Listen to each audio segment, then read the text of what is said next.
مساء الخير. يا رب تكونوا بخير.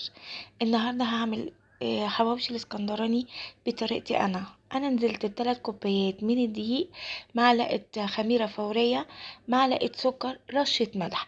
هنقلب المقادير دي وهننزل بكوبايه ميه دافيه او كوبايه ونص على حسب الدقيق ما ياخد مننا.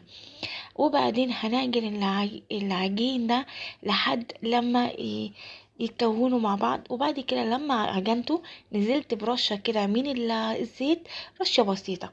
وبعدين هنقله في البولة وهنزله تاني، هحط عليه رشة زيت صغيرة وهسيبه لما العجين تخمر خالص.